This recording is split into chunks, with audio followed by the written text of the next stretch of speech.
Can you get that? No, it's gonna mess up my makeup. That's good. This is real. This is authentic. This is what it's supposed to be.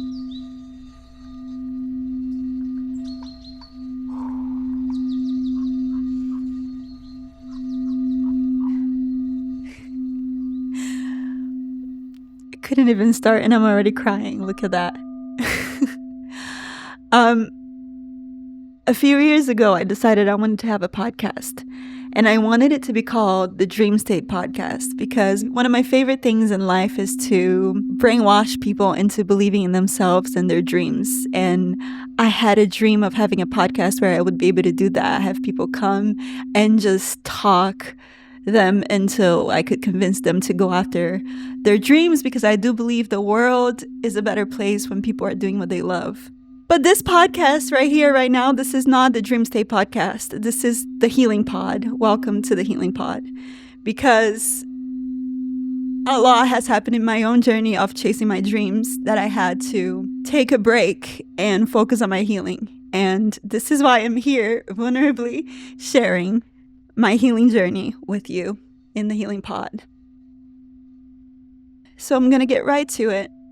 I moved to LA from Brazil when I was 16. And the reason why I left Brazil was because I've never felt like I fit. I've always had this artistic soul, always.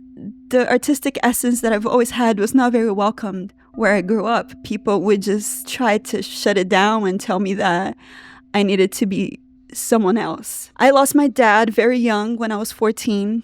And when I was 16, I asked my mom if she could emancipate me so I could become legal at 16. And I really thank her for being selfless in that moment and saying yes, because I needed that. So about 10 days after my 16th birthday, I was flying across the globe, going to LA with a one-way ticket, not knowing really what was going to happen to my life. And I had some of the best and some of the worst years of my life since I moved to LA. But one thing that I am extremely grateful for, I got to be around so many inspiring, creative people. And for once, I felt that part of me belonged somewhere.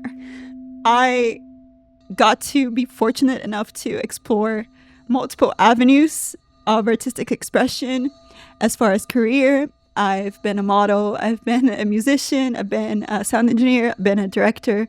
And directing was the latest adventure that I had. And this one started around COVID, when the pandemic happened, and I started just making videos for myself. I started hanging out with a lot of my filmmaking friends, and one thing led to another. People saw my own videos and they started asking me, can you make a video for me? Can you make a video for me?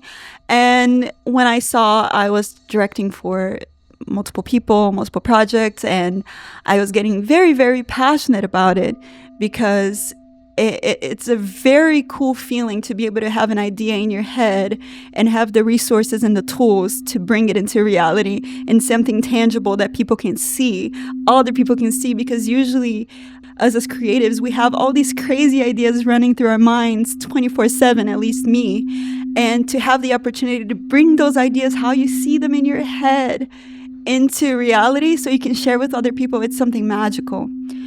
And I went full on into it. And during those years, between 2020 until 2022, I devoted all of my hours basically into learning the craft, because it was not something that I studied. So I had to learn it as I was doing it. And with the responsibility of projects and things that I had to handle professionally, I couldn't afford the time to learn like someone learns in school slowly. I had to get good at it, and I had to get good at it fast. So I just didn't sleep for over a year and didn't really take care of myself, didn't eat, I was basically pretending my body was a machine. I remember, because I have ADHD, so hyperfocus for me is something that just is very intense. When I sit on a chair to edit something, I can be 20 hours in front of the computer, and not see time pass, and I'll forget to eat, and I'll forget to drink water, and I'll forget to go take a walk and see the sunlight. And my life was that for over 2 years, basically. It got to a point where my body was like, hey, what the fuck are you doing? You have a body. Hello. And this is where it brings us here to the healing pod. December 2021, I had a period and didn't think much of it. Great. January 2022 comes and I get sick with COVID. I was supposed to get my period again a week after, but COVID passed, but my period never came. 2 weeks passed, nothing. 3 weeks, a month, nothing. It got to a point that I was concerned that I may have been pregnant because I had just started seeing my current boyfriend, who is filming all of this for me. He's right there. Hi. And he asked me, what's up with your period? You haven't had a period since we started dating. So I decided I was going to take a pregnancy test that very day that we had this conversation. I remember he was at my house and then he left. And immediately after he left, I went to the pharmacy to CVS to buy a pregnancy test. And after I bought the test, I went to this acai place because I was like, I just need to get some acai in before I do this to get myself in the right mood. And while I'm waiting for my order at the acai place, I thought, you know what? Like, I'm hella impatient. Let me just go into the bathroom and take this test here, get it over with. So I went, took the test, and the test came out positive. So I started freaking out, right? Oh my God, I'm pregnant. Whoa. And I was not planning on being pregnant at that time at all. As you know, I was just focused on learning my craft. That was everything that I wanted. And so I was freaking out, not in a good way. I called my friend Leah and I said, oh my God, like, I'm pregnant. What am I going to do? I just started seeing this guy. And she said, calm down. There is such a thing as false positive pregnancy tests. So don't let yourself get too panicked until you do another test. And I was like, no, but it says positive. It was one of those digital tests that actually says the word on the screen. But I talked to her and she helps me feel a little bit better. And she encouraged me to tell Aaron, which at the time was a very recent connection. And I called him. I got my order. I went to the car and I called him. And he didn't pick up. And I sent him a message. Need to talk to you. Please call me back ASAP. He called me back, I think like a minute later, and he's like, hi, what's going on? And I was just frozen on the phone. I didn't know what to say, but I think I found a way to say, like, I just did a test. I couldn't even finish the sentence, and he already knew what it was about. And he was like, oh my God, I'm coming over. And I was like, don't come over. I want to be by myself. I want to go to the beach and process this on my own. He came over anyways. He showed up and he brought food and he was very sweet. So we decided to go to Planned Parenthood to do another test. And the test over there comes out negative. And so the nurse at Planned Parenthood says, wow, it's weird that it came out negative because you had a positive one today and you haven't had your period in over a month. So this is a little bit weird. She said to me, please go to the urgent care and get a blood test because at Planned Parenthood, they only do urine tests. For some reason, I thought they would have like a more accurate one, but they just do urine tests as well. But she said, please go to an urgent care and ask for a blood test to make sure, because it is not normal that you haven't had your period in over a month, and it's not normal to get false positive pregnancy tests. She says it's very normal to get false negative, but not very common to get false positive. So here I am freaking out again, and I go to the urgent care and I told the doctor I tested positive and then I tested negative. I don't know what's going on. I haven't had my period. And I remember the doctor herself was pregnant and she was like, oh my gosh, I feel you. I got you. Don't worry. And she ordered a full hormone panel for me. She was a queen for that. Shout out Dr. Ed San Jones, urgent care in Santa Monica. I don't remember your name, but shout out. She ordered a full hormone panel. She ordered my estrogen, progesterone, LH, FSH, DHEA, testosterone, prolactin. She literally ordered a complete thing, not even my gynecologist has ever ordered. So really grateful for that doctor. And the results came back and she came into the room and she said, hey girl, you're not pregnant. For sure you're not pregnant, but there's something really wrong with your hormones. So you need to go see a specialist. And I was like, wait, what? She's like, I can't tell you more than this because I'm not a specialist, but I want to tell you that there's something really wrong and you need to go see a specialist as soon as possible. And I remember after that, I was like, wow, okay, I'm not pregnant. That's good because I didn't want to be pregnant by then. And I said to myself, whatever it is, I'm going to figure it out. And when I went back home, I started thinking, I think I have PCOS. She says my hormones are really all over the place. I think I have PCOS because my mom has PCOS.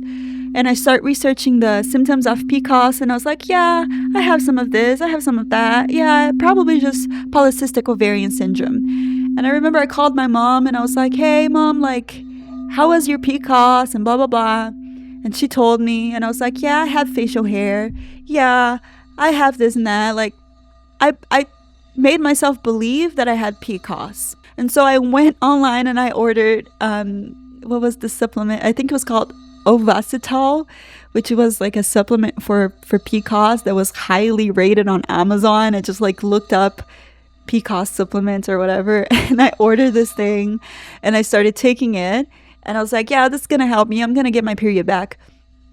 Honestly, I didn't even stress about getting an appointment with a specialist because I was just glad I wasn't pregnant and I was not thinking I had anything crazy. But yeah, I'm taking this hormone thing, the Ovacitol thing for PCOS, and a month goes by and no period. Another month goes by and no period. And at that point, I'm feeling like shit. At that point, I am not feeling in my right mind. Starting to get a bit depressed. I felt like my brain wasn't working. I couldn't say words properly. I was stuttering so much. I felt like my thought process was so slow. I was so anxious, getting a bit depressed. Yeah, it was really, really hard to exist at that time. That's when I realized, okay, I think I need to go see a specialist because I don't have a period.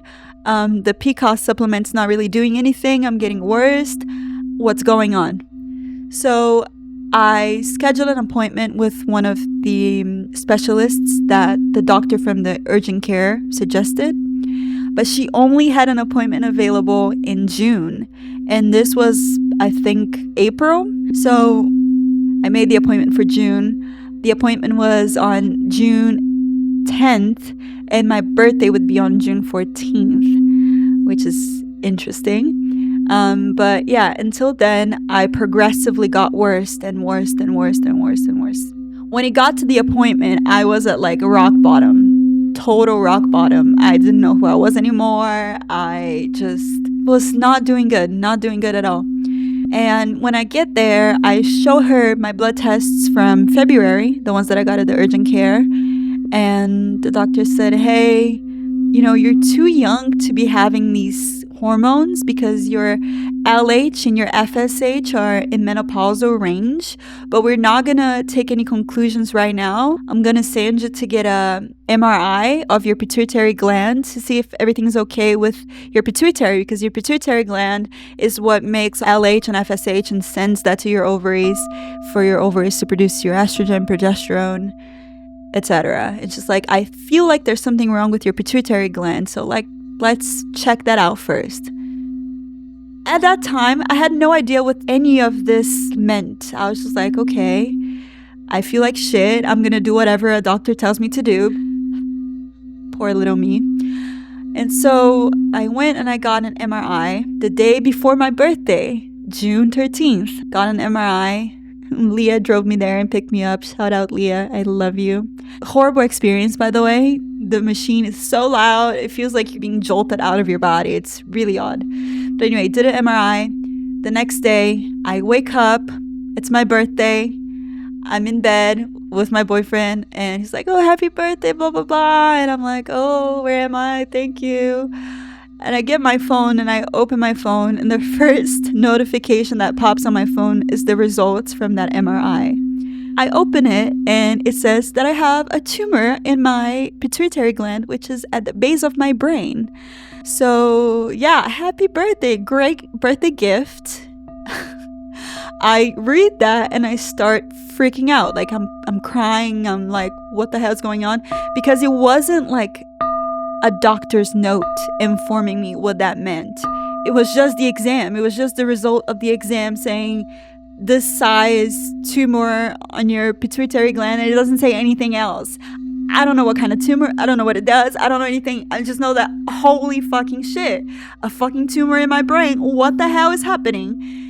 And it's my birthday, so it's all like a lot, a lot going on. It was my 26th birthday. And then Aaron is trying to calm me down. He decided to try and take me out for breakfast to make the mood better.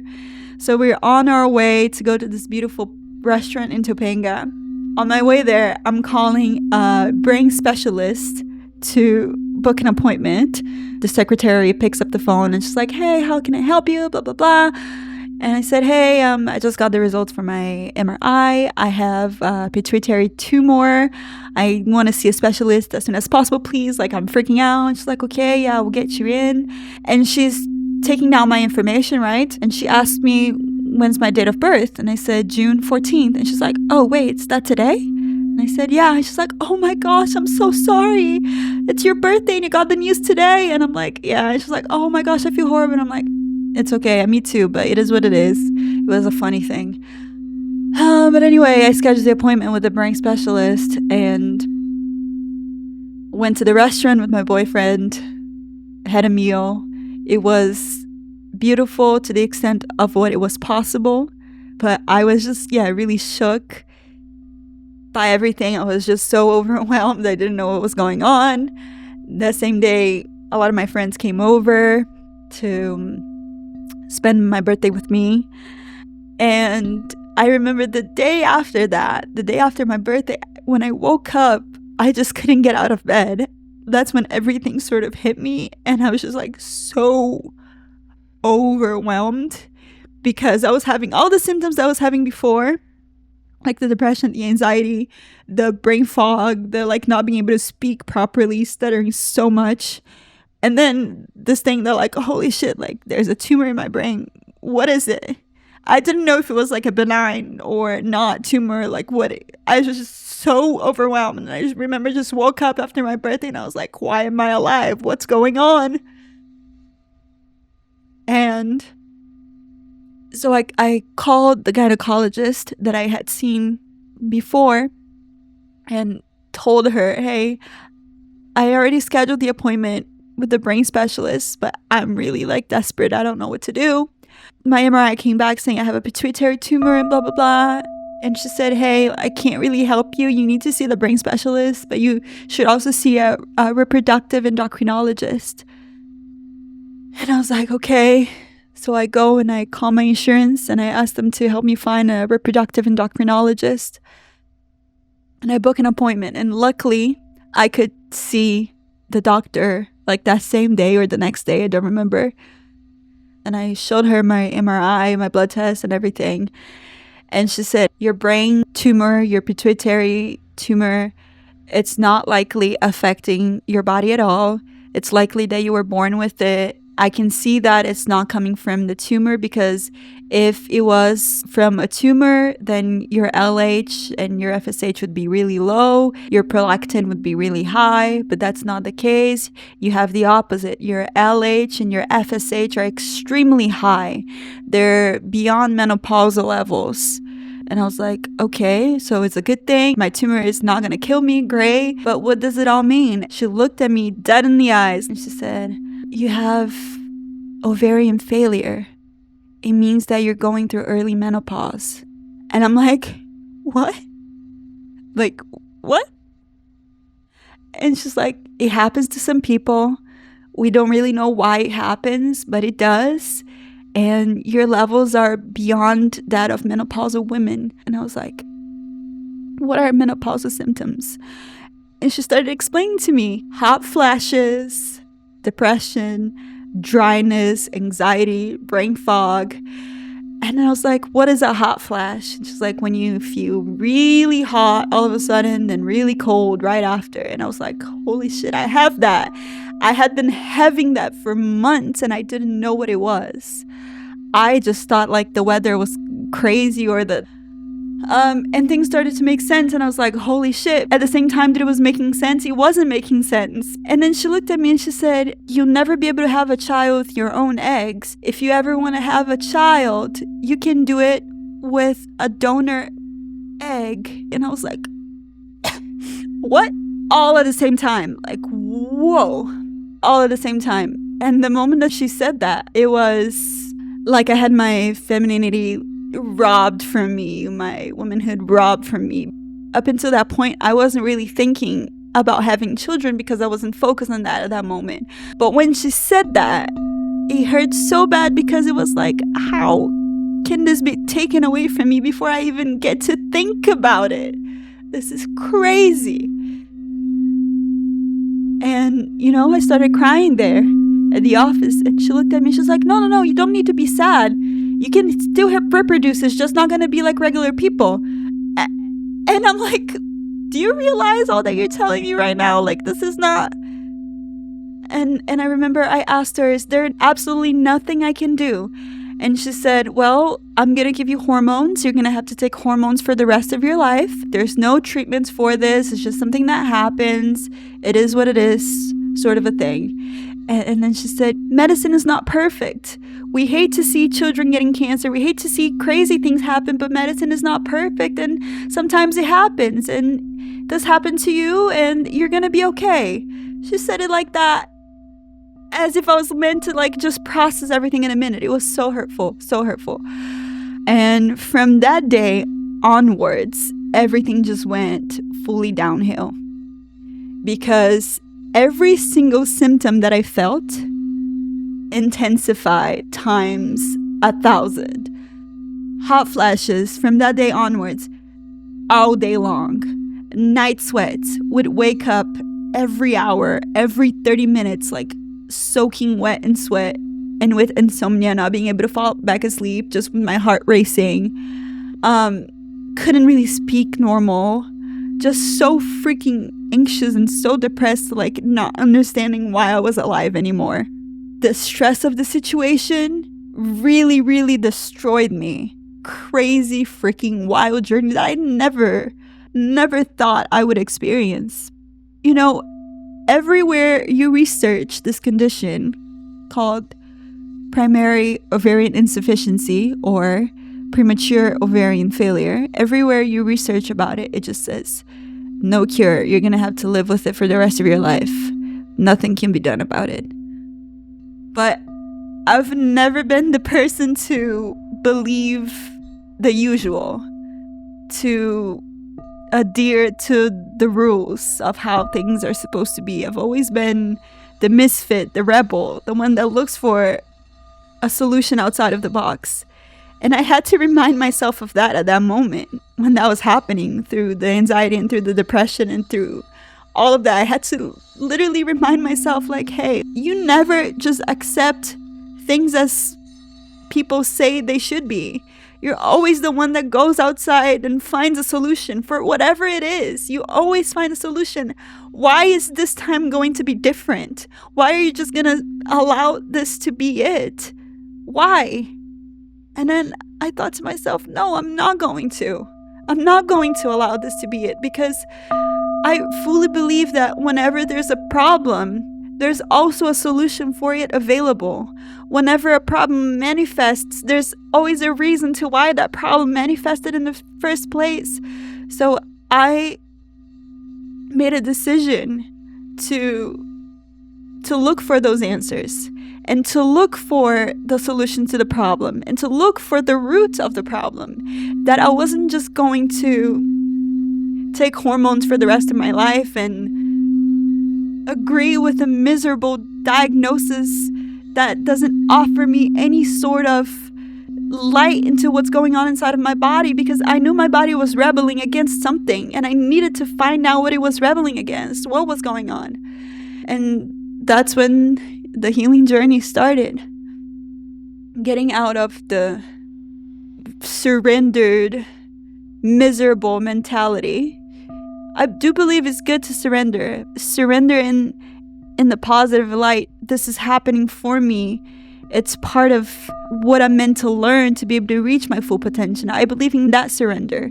I don't believe in surrendering to the worst life throws at you. I don't believe in that. I believe, okay, let's surrender to the good. Let's take the situation and see what we can do with it. That's when it started. I remember when this happened, I talked to a friend of mine who forever has been such a important person in my life, Peter, and he was going through something similar at that time, but with male hormones, and he had spent the last year of his life investing in alternative medical equipment and treatments and things.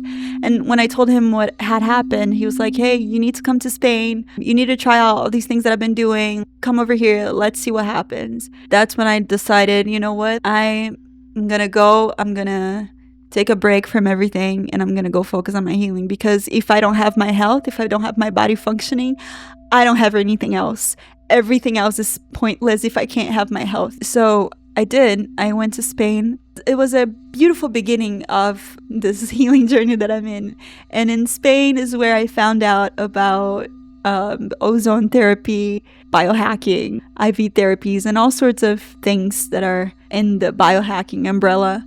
And it was lovely. I found relief in certain therapies and in the medicine of being in a beautiful country too, because I do feel part of the reason why I got sick was also the environment I was living in LA at the time. So I did find some relief in Spain, but not significant enough to feel like myself again.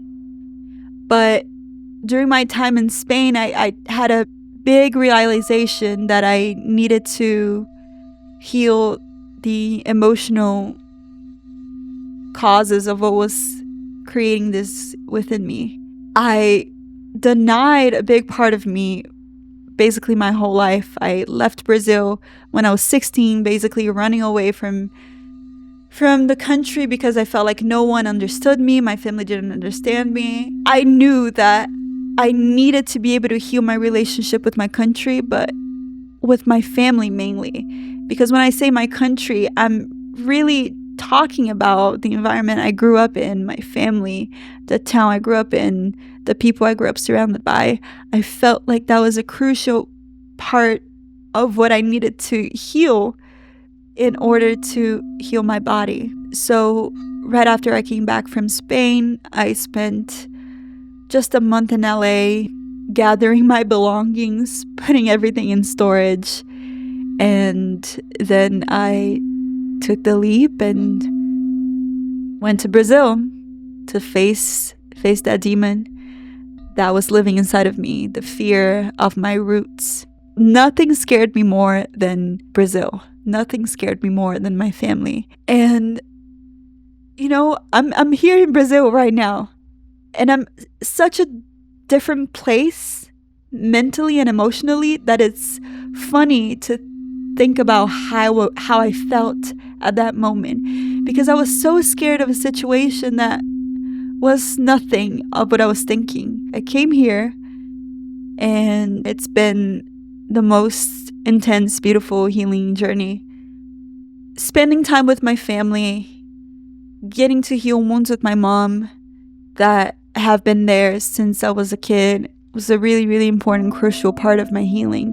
I think whenever something physical manifests in the body, there's always an emotional reason for it as well. But what's really, really cool about my time in Brazil is that not only I got the chance to heal those wounds with my family, I also found the most amazing medical professionals that I didn't even know existed during my time here. And I've found so much healing and so much relief. And that's truly what inspired me to make this podcast, because I really want to share every single thing that I've been doing. Because where I'm at now, where I stand now, is I don't believe when people say there's no cure for POI. I don't believe that. You know what I think about it? I think it's bullshit. Because again, every problem that manifested for a reason. And if we can find out that reason, we can heal it. Or if you can figure out what's out of balance that is creating those symptoms to manifest, we can bring those items back to balance and bring the body back to homeostasis. Because that's what POF is a scream for help from your body. I am so fascinated by the body's ability to heal. The body is 100% programmed to self-heal at all times. And if it's not doing that, it's because there's something interfering with that.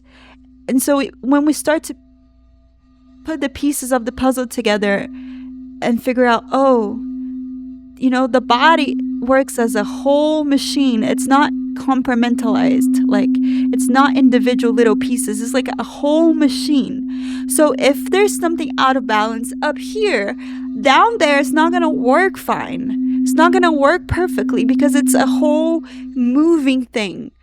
And I think that is the danger about traditional medicine. It looks at you in compartments. A gynecologist will only look at your reproductive system. The body works as a whole. If you want to find healing, if you want to find relief, you cannot look at individual spots of your body. That's not how it works. I'm in a completely different place right now. All of the symptoms that I felt before have been resolved. I don't have hot flashes. Last time I had a hot flash was probably I'd say at least 9 months ago. I don't have night sweats. I don't have insomnia. I am not dry anymore. When you're going through menopause or POI or POF, you're just completely dry everywhere. You don't have lubrication. Like down there in your vagina, you're just so, you're dry. Completely dry. People have atrophy down there from how dry it is. I don't have any of that anymore. It's crazy to say that because I don't have any of that anymore, and I have not been taking any hormones. All the doctors in the States, the traditional medicine doctors, stress the importance for me to take hormone replacement therapy, which is bioidentical hormones, estrogen and progesterone. And I do recognize and I do believe how important they are. I do. I really do. It might be the case that is the best route for some people. But for me, at 26 years old, I knew that if I just started taking hormones, my body would give up on trying to produce my own hormones. And I wanted to try. Before I gave up, I wanted to try, and I'm so glad that I did because I succeeded in my trial. And it wasn't easy, but I succeeded. The very last exam I had at the doctor here in Brazil, which was last month, I went to a gynecologist here, and she specializes in reproduction. I went over there and I sat on the chair and I was like, hey, so my hormones are really terrible, but I don't really have any symptoms anymore that I used to have. Why are my hormones so low? And she's like, well, let's do an ultrasound and see how things are looking in your ovaries. And I did an ultrasound. This was literally like 27 days ago. And the moment she looks on the screen, she goes, whoa, you're not in menopause. And I'm like, what? And she's like, yeah, this does not look like the ovary of someone going through menopause. I'm like, what do you mean? She's like, you have 4 eggs. And I said, what? She's like, yes, not only you have 4 growing eggs there, but also the lubrication in your vagina, it's not typical of menopause, like at all. And the size of your left ovary is regular size of an ovary. People that are going through menopause have like a really tiny shrunk ovary. And I said, yeah, mine was really small. Like it was so small that they could barely find during the ultrasounds. And she's like, yeah, your left ovary is above the average size. And it has growing follicles in them. It's like it's working. It's producing hormones. The lubrication that I see comes from estrogen. You definitely have estrogen. And I was like, well. And then she said, well, your right ovary is still smaller than normal. But your left ovary is a normal working ovary. It's coming back to life. And I was like, whoa, that's magical. And she said, that's why you're not having any symptoms, because you are producing hormones. That to me was the biggest proof that everything I've been working on and everything I set my mind into believing has been working, because I can feel it. I feel it in my skin. I look at pictures of myself from a year ago, a year and a half ago. I looked like a completely different person. I looked like a zombie, half alive. And I look at myself now and I'm alive and I feel alive. I feel like vitality has come back into my body. Like life has come back into my body. And seeing 4 growing eggs in my ovary to me is like the proof that life has literally returned into my body. And, you know, there's a combination of reasons to why things are working and I'm healing. It's emotional and it is physical alternative medicine protocols that I've been doing as well. But really the emotional part is so important as well. That's exactly why I am here and decided to create this podcast, because each episode I will be sharing about something specific that I've done to help me get to where I'm at right now. And if you can take anything from my story, because my story's not done yet, this is the journey. This podcast is the journey, and hopefully I'll be able to share here on this podcast the day that I get my period back, and it's gonna be a whole party, and I'm gonna paint my face red for the camera. But this journey, I want to share with you everything that I've been doing, because when I got my diagnosis, I was hopeless and I couldn't find anything anywhere of someone saying, hey, you can heal. This is not the end. This is not the end. There's a cause and there's a solution. Nobody was there to tell me this. And so if you're listening to this right now and you're dealing with this problem, I want you to know you can heal. Say whatever you want, doctor, say whatever you want, science. You can heal. I don't care. I'm here to tell you that you can heal and you can get better, because your body is programmed to heal at every given moment of your life. So we need to remove the interferences that are blocking that flow of healing that is constantly moving through your body. And as we start taking out the interferences, we start to heal. And I really felt that in my body. And I'm very, very, very, very excited to share all of it with you in the next episodes. But this episode was really just to share my story up until now and to give you hope wherever you are in the process, that you can feel better and that life will make sense again. And this is not happening to destroy you. This is happening to wake you up, to bring you back into your body, honestly. This is your body screaming for you to get back into your body, back into your femininity, back into parts of yourself that you forgot existed. This is a call for you to nurture yourself and to get back in touch with your point of creation. That's what the ovaries are. They are a point of creation. And if you've stopped creating, and I'm talking to myself, okay?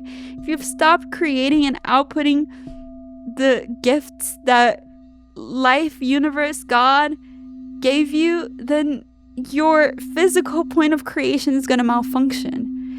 And, you know, a friend of mine said this to me once: depression is the opposite of expression, or expression is the opposite of depression. And that really stuck up with me. And I 100% believe in that, because the moment I stopped being depressed is the moment I started to express how I felt, express my emotions, express all the things that were stuck, the traumatic memories that were stuck in my body. The moments that we just contract and hide from the world and hide our pain and hide our thoughts and our feelings, we depress. But the moment we start to let it out and allow ourselves to not only feel but share and express, depression slowly fades, because it cannot exist when you're expressing. I just want you to know that wherever you are, you can heal whatever it is that you're going through, because if there's a problem, there's a solution. And yeah, this is an invitation for us to go through this journey together. And hopefully my pain and my suffering and my experience will be helpful for someone who may just have gotten this diagnosis recently, because you can heal. This is my message. If you listened through the whole podcast, I want you to take this for the rest of the week, for the rest of the month, inside of your heart. Start with that. You can heal, because the moment you make the shift inside of your head that you can heal, that's when the body starts to allow that movement of healing to flow through your cells. So make the internal shift, and everything else will start to fall into place. And of course, in the next episodes, I'm going to be very specific about science, about a lot of things that happen here that could be possible causes for POI and POF, and what we can do about them. But the mental shift is so important as well. So take that with you. Thank you for listening, and I love you. Woo! I just had like snot coming out of my nose through like most of it.